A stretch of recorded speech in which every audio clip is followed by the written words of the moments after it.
going to be talking about the movie called Rogue One, the new Star Wars movie!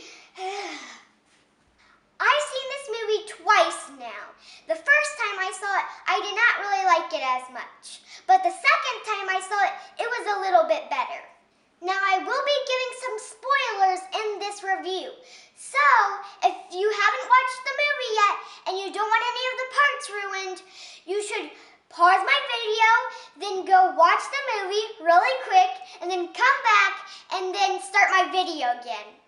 First spoiler alert. This movie was really sad because everyone dies. All the good guys die, and the bad guys sort of like win, they survive. So in that case, it's kind of like the Empire Strikes Back. So my daddy kind of knew that everyone was going to die in this movie because this movie took place right before A New Hope, the first movie. So when I watched it the second time, I kind of knew all of this was going to happen. So I appreciated the characters in the movie more. Also, it's kind of funner because I got to watch it in 3D instead of watching it flat on the screen. So the main character of this movie is Jen Oso. And when the movie first started, she was a little girl, probably my age. In fact, I think I should have been the actor who plays Jen Oso as a little girl because I think I would do amazing at it.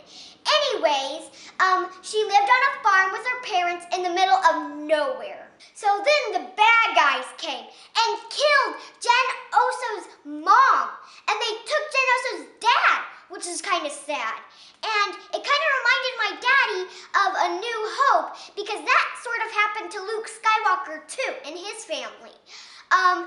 Another thing that I thought was cool was that Jen Oso's mom and dad and her family were drinking blue milk. So was Luke Skywalker's aunt and uncle were drinking blue milk too, which I thought was kind of cool. So Jen Oso grows up by herself, sort of, and then she was forced to join the rebels, just like Luke Skywalker was. Meanwhile, her dad was working for the bad guys this whole entire time, but he actually was a good guy. And he built the secret weakness inside the Death Star so that no one knew about yet. So basically, the rest of the movie was just Jen Oso and the good guys trying to get the plans out of the bad guys' hands and into the good guys' hands. So eventually, Luke Skywalker can blow up the Death Star. Another cool thing that I like about this movie is it has a lot of old characters that we already know. Like R2-D2 and C-3PO were on for a second. There was Darth Vader in his healing chamber we got to see.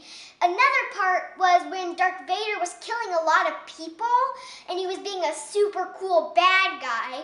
And then at the end of the movie, we got to see Princess Leia, which was one of my favorites. There were also a lot of new characters that were really cool. Like Jen Oso, she was kicking serious butt out there. There was another droid that was really funny, and I think his name is KAS2 or something like that. And he was cool and funny, really funny. There was this another guy who was blind, and he kept on using the Force, and he said, "I am with the Force and the Force is with me," or something like that. And he was this really cool ninja guy, and he had this friend who kind of reminded me of Boba Fett because he had this big pack on him and this serious gun, and it kept on killing everyone like this. Pew, pew, pew, pew. So all these characters were super cool, but at the end of the movie, they all died. So that's why I kind of did not like this movie. But there was a lot of cool characters, and there's a lot of cool fighting parts, and a lot of cool action parts, and really a lot of funny parts. And this movie was actually good, and I recommend you all go see it.